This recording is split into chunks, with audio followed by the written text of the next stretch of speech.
مگر میری فکر میں اضافہ ہو گیا تھا۔ میں داخلی دروازہ دھکیل کر اندر داخل ہوئی تھی۔ گھر میں سناٹا چھایا ہوا تھا۔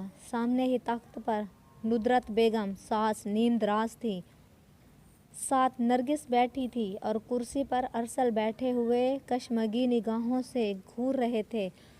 میں متوحش نگاہوں سے انہیں دیکھ رہی تھی۔ کہاں رہ گئی تھی میری بوڑھی بیمار ماں؟ اکیلی سارا دن کھانستی رہی۔ سپہر کی خاموشی میں ارسل کی چنگھاڑتی ہوئی آواز نے جیسے ہلچل مچا دی تھی۔ ان کا لہجہ جرح کرتا ہوا تھا۔ اگر وہ نرم انداز سے اختصار کرتے تو مجھے بھی اتنا غصہ نہ آتا۔ ایک تو میں ان دنوں میں اتنی مشقت بھری اذیت سہہ رہی تھی، فقط اس لیے کہ بقول ارسل کی اماں کھانے والے زیادہ ہیں، کمانے والا میرا اکیلا بیٹا ہے۔ میری شادی سے قبل جاب کی خبر سب کو تھی، اب وہی میرے لیے گلے کا توق بن گئی تھی۔ ہر ماہ 10,000 کی معقول رقم مل رہی تھی، اور کیا چاہیے تھا ان ماں بیٹے کو؟ میں اسکول سے آ رہی ہوں، میٹنگ تھی، اگر یقین نہیں آ رہا تو فون کر کے پوچھ لیں۔ نہ چاہتے ہوئے میرا لہجہ چپتا ہوا تھا۔ دیکھا کیسی زبان چلا رہی ہے، پیسہ کمانے والی کہاں ٹک کر بیٹھ سکتی ہیں؟ اسے کہو ماں کی خدمت کرے ورنہ چھوڑ دے یہ 2 ٹکے کی نوکری۔ یہ نرگس تھی، میری اکلوتی نند۔ ان 10,000 میں سے 5,000 تو آپ کی اماں آتے ہی مجھ سے لے لیتی ہیں، باقی بھی کسی بہانے سے نکلتے رہتے ہیں۔ مجھے بھی شوق نہیں ہے خوار ہونے کا۔ میرا پیمانہ صبر اور لبریز ہو چکا تھا۔ تبھی جواب دیتی کمرے میں آ گئی اور بیڈ پر ڈھہ سی گئی۔ میں اس وقت شدید جذباتی کشمکش اور توڑ پھوڑ کا شکار تھی۔ میرا دل ایک دم ہی ہر رشتے سے جیسے اچاٹ ہو گیا تھا۔ میں اس جاب کو چھوڑنا بھی نہیں چاہتی تھی، کیونکہ 2 بسیں بدل کر مشقت سے وہاں جانے کے باوجود یہی وہ واحد روزن تھا جہاں سے آتی تازہ ہوا مجھے زندگی کی نوید دیتی تھی، کیونکہ اس گھر اور اس میں بسنے والے تنگ دل مکینوں کا ظرف تھا۔ میرا بھی جی چاہتا تھا کہ ارسل میری حمایت کرے، میرا کرب جانے۔ ہر لڑکی کی آرزو ہوتی ہے کہ زندگی کی بے ثباتی میں اس کا ہم نفس ایسا ہو جو اس کو سمجھے، اس کے جذبات و احساسات کی قدر کرے۔ کن پٹی کے پاس گرم سیلین کا احساس مجھے چونکا گیا تھا۔ نامعلوم میں کب سے رو رہی تھی۔ میں نے آنسوؤں کو اپنی ہتھیلی کی پشت سے رگڑ ڈالا تھا۔ میں کمزور نہیں، زمانے کی تلخیوں کا ڈٹ کر مقابلہ کرنا چاہتی تھی۔ اب کیا اندر جا کر بیٹھ گئی ہو؟ باہر آؤ، اماں کو کھانا بنا کر دو، ارسل چیخ رہے تھے۔ میں نے کچن میں آ کر فوری طور پر پلاؤ بنانے کا ارادہ کیا اور پھر اس پر عمل بھی کر ڈالا، ساتھ ساس کے لیے سوپ بھی بنایا تھا۔ اچانک ہی مجھے زوردار چکر آیا تو مجھے یاد آیا کہ میں نے صبح 2 ٹوسٹ چائے کے ساتھ کھائے تھے۔ بھوک تو لگنی ہی تھی۔ مجھے کام کرتا دیکھ میری نند اپنے گھر چلی گئی تھی۔ اس کا گھر 2 گلی چھوڑ کر آگے تھا۔ وہ صرف لڑنے بھیڑنے کے لیے آیا کرتی تھی۔ اللہ نے کبھی اتنی توفیق نہیں دی تھی کہ جس بوڑھی ماں کے لیے بڑھ چڑھ کر بول رہی ہے اس کے لیے آ کر کھانا ہی بنا دے، بلکہ اس کی کوشش ہوا کرتی تھی کہ یہاں سے ٹفن بھر کر اس کے گھر جائے۔ جس وقت وہ ندرت بیگم کو کھانا کھلا کر چائے اور دوا پلا کر فارغ ہو کر کچن میں برتن رکھنے آئی تو ارسل کچن کے دروازے میں تھے۔ وہ جانتی تھی نرگس کی لگائی آگ اب بجھ چکی ہے۔ اکثر نرگس کے جاتے ہی معاملات ٹھیک ہو جایا کرتے تھے اور ارسل پرسکون ہو جاتے تھے۔ آج بھی ایسا ہی ہوا تھا۔ وہ محبت بھری نگاہوں سے دیکھ رہے تھے۔ راستہ چھوڑے میرا، میں ناراضگی سے کہا تھا۔ ارسل کی یہی ادا تو مجھے بھاتی تھی۔ لڑ بھیڑ کر منانے کی ذمہ داری بھی ارسل ہی کی ہوا کرتی تھی اور اکڑ دکھانے کی باری میری ہوا کرتی تھی۔ کیسے چھوڑ دوں راستہ؟ تمہاری منزل تو میں ہوں۔ ارسل شوق ہو رہے تھے۔ لگ ہی نہیں رہا تھا کہ یہ کچھ دیر پہلے والے ارسل تھے جو اپنی آنکھوں سے خون آشام تاثر دے رہے تھے۔ میں آخر کب تک روٹھی رہ سکتی تھی؟ میں نے اور ارسل نے محبت کی چھاؤں میں بیٹھ کر مل کر کھانا کھایا تھا۔ فرید میرے لیے گولڈ کی رنگ لے کر آئے ہیں۔ مسز سعدیہ ساتھی ٹیچر کے ساتھ محو گفتگو تھی۔ میں بچوں کی ٹیسٹ رپورٹ تیار کر رہی تھی مگر میرا روم کان بن چکا تھا۔ ارے واہ مسز سعدیہ، آپ تو بہت خوش قسمت ہیں۔ ایک ہم ہے منہ دکھائی کے بعد تو کبھی ہمیں کچھ ملا ہی نہیں۔ یہ مسز نعیم تھی جو متوسط گھرانے کی ذمہ داریوں میں گھری ہوئی تھی۔ اور کئی ایسی ٹیچرز بھی تھیں جو یہاں اچھے رشتے کے انتظار میں وقت گزار رہی تھی۔ ویسے مسز سعدیہ آپ بہت لکی ہیں، مسز نعیم کی آنکھوں میں اشتیاق در آیا تھا۔ ویسے ہم سب کو بہت شوق ہے آپ کے میاں کو دیکھنے کا، بہت پردے میں رکھا ہے۔ یہ مسز رشیدہ تھی، سخت گیر ٹیچر۔ لمحہ بھر کے لیے مسز سعدیہ کے چہرے پر ناقابل فہم تاثرات ابھرے تھے، مگر پھر اگلے ہی 2 پل میں معدوم بھی ہو گئے تھے۔ ہر گزرتے دن کے ساتھ مسز سعدیہ ایک معمہ بن رہی تھی۔ باقی ساری ٹیچرز مل کر یہاں اسٹاف روم میں فارغ اوقات میں اپنے اپنے سسرال کے دکھڑے روتی تھی۔ چھوٹی موٹی بے ضرر سی غیبتیں تو ہر کوئی کرتا ہے، کچھ کے المیے بہت بڑے تھے۔ خیر، سسرالی رنجشیں اور مسئلے مسائل تو ہر لڑکی کا مسئلہ تھے سوائے مسز سعدیہ کے۔ جی فرید ماشاء اللہ جس طرح نفیس طبیعت کے مالک ہیں، اسی طرح حسین و جمیل بھی ہیں۔ ہونٹوں سے لفظوں کے پھول کھلتے ہیں۔ تفاخر بھرا لہجہ سب کے دلوں کی آگ پر گرم پانی کے چھینٹے چھوڑ گیا تھا۔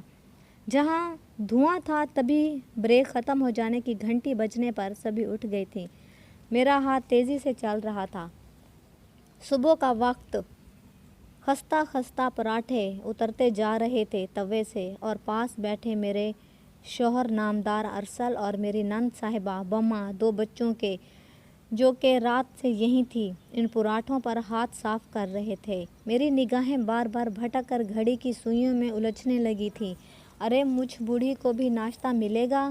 دور سے آتی میری ساس ندرت بیگم کی کمی تھی۔ آج تو اسکول سے دیر یقینی تھی، میں چاہ کر بھی آج وقت پر نہیں پہنچ سکتی تھی۔ میں لذیذ آملیٹ بناتے، جلے دل کے پھپولے پھوڑتے ہوئے سوچ میں تھی۔ جلدی سے اماں کو ناشتے کی ٹرے پہنچائی اور خود دوڑ لگا دی کمرے کی طرف۔ آج نند صاحبہ کا قیام ادھر ہی تھا۔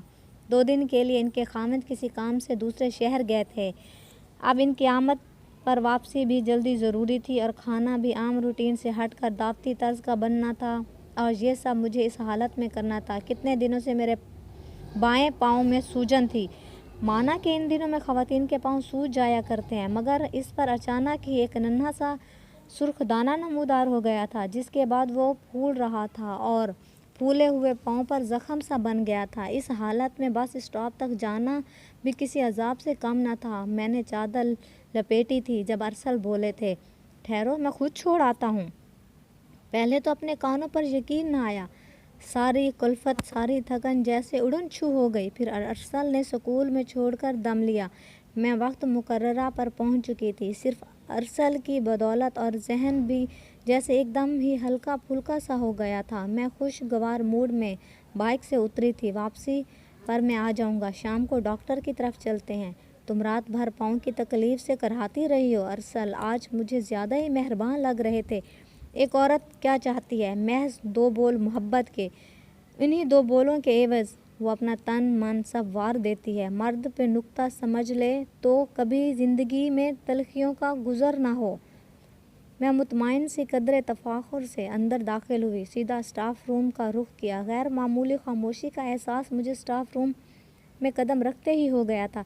سب ٹیچرز سر جوڑے کسی اہم مسئلہ پر محو گفتگو تھی۔ کیا بات ہے؟ میں نے مسز رشیدہ سے پوچھا، جو سب سے آگے تھی۔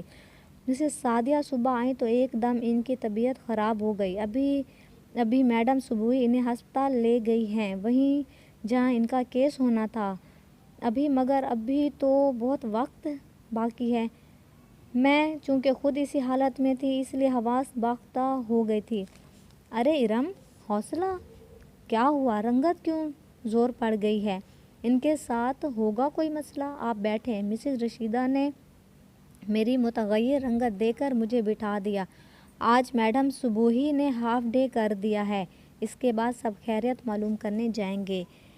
یعنی معاملہ گمبھیر تھا۔ جیسے تیسے کلاسز ختم کر کے ہم سب ایک پک اپ میں ہسپتال روانہ ہوئے۔ کوریڈور میں صبحی میڈم موجود تھی۔ سارے اسٹاف کو علم تھا کہ صبحی میڈم نے سعدیہ کو اپنی بیٹی بنا رکھا ہے۔ اسی وقت آپریشن روم سے ڈاکٹر باہر نکلی تھی۔ بہت معذرت، ہم بچے کو نہیں بچا سکے، ڈاکٹر افسردگی سے بولی۔ تو تب میری نگاہ سعدیہ کی ساس پر پڑی، جو خاصی کھرانٹ چہرے والی عورت تھی۔ اسی وقت وہ واویلا کرنے لگی تھی، کھا گئی ڈین میرے پوتے کو، منحوس عورت! میں ہی نہیں سارا سٹاف اس نئی ابتدا پر حیران تھا۔ ارے آنٹی آپ یہ کیا کہہ رہی ہیں؟ مسز رشیدہ نے حیرت سے پوچھا۔ تو اور کیا کہوں، بچپن سے ہی یہ منحوس رہی ہے، مجھ سے زیادہ کسے علم ہوگا۔ پیدا ہوتے ہی باپ کو کھا گئی، جوان ہوتے ہی ماں چل بسی۔ ہم نے تو اس کی دادی کی مروت میں یہ رشتہ کر ڈالا تھا، شادی ہوئی تو بڑھیا کو بھی نگل گئی۔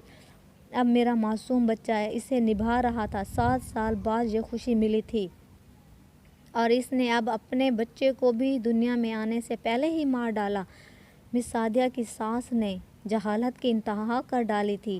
میں ہونک چہرہ لیے یہ ساری صورتحال سمجھنے کی کوشش میں ہلکان ہوتی جا رہی تھی۔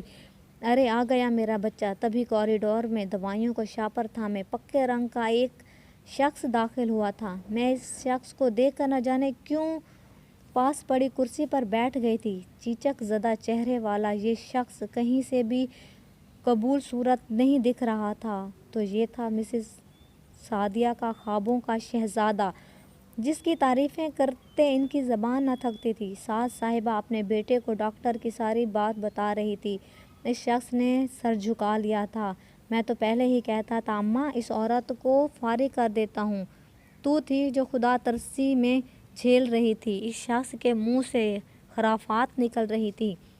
وہ سعدیہ کو طلاق دینے کے منصوبے بنا رہا تھا، مگر جس بیکار شخص کو گھر بیٹھ کر روٹیاں توڑنے کی لت پڑ جائے، اس سے طلاق دینے جیسا معرکہ بھی کہاں سر ہونا تھا۔ میں جانتی تھی یہ سب لفظی ہے، کیونکہ بطور نائب پرنسپل سعدیہ کی ایک معقول تنخواہ تھی۔ پھر میں نے سنا تھا کہ وہ اسکول کی اکثر طالبات کو ٹیوشن بھی پڑھاتی تھی۔ ایسی سونے کا انڈا دینے والی مرغی کو کون حلال کرتا ہے؟ مسز ارم، آپ کے شوہر آئے ہیں باہر۔ کسی کی اطلاع پر میں نے خود کو سنبھالا تھا، اعصاب تن چکے تھے۔ میں دیوار کا سہارا لے کر اٹھی تھی۔ میں نے ارسل کے لیے میسج چھوڑ دیا تھا کہ مجھے یہاں سے پک کر لے۔ اندازہ نہیں تھا کہ اتنی جلدی آ جائیں گے۔ میں جیسے ہی باہر آئی انہوں نے لپک کر مجھے قریب کر لیا تھا۔ کیا ضرورت تھی یہاں آنے کی؟ معلوم ہے نا کہ ایسے حالات دیکھنا تمہارے لیے اچھے نہیں ہیں۔ چلو فوراً، اور ہاں، راستے میں ڈاکٹر کی طرف لے چلوں گا، اور کل سے تم استعفیٰ دے دو۔ میری تنخواہ کافی ہے، میں نہیں چاہتا کہ تم مزید تکلیف اٹھاؤ۔ پاؤں دیکھو اپنا، زخم بڑھ رہا ہے۔ ارسل کے لب و لہجہ میں تفکر دیکھ کر میں نہال ہی تو ہو گئی تھی۔ میں بائک پر بیٹھی تو ارسل نے گھر کی راہ لی تھی۔ میں سوچ رہی تھی کہ ہم جیسی کتنی ہی عورتیں ہیں جو دوسری عورتوں کی آسودگی دیکھ کر اپنے اندر تشنگی بھر لیتی ہیں، اپنی چادر میں موجود نعمتوں پر نگاہ ڈالے بغیر دوسروں کی جھولی میں کیا ہے اس پر نظر کیے اپنی خوشیاں کبھی غارت کر لیتی ہیں۔ میرے دل میں سعدیہ جیسی عورتوں کے لیے بہت عزت و مرتبہ تھا، جو اپنی ناموس کا بھرم رکھنے کی خاطر ہر درد و کرب کو مسکان کی لپیٹ میں گم کر دیتی ہیں۔ فرینڈز، یہ تھی میری آج کی ویڈیو۔ امید ہے آپ کو پسند آئے گی۔ میری حوصلہ افزائی کے لیے میرے چینل کو سبسکرائب کریں، میری ویڈیو کو لائک کریں اور اپنے تمام فرینڈز میں شیئر کرنا نہ بھولیں، تاکہ میری ہر ویڈیو کا نوٹیفیکیشن آپ کو ملتا رہے۔ اپنی اگلی ویڈیو میں ملیں گے، تب تک کے لیے اللہ حافظ۔ Welcome to my channel. کیا بات ہے مسز سعدیہ۔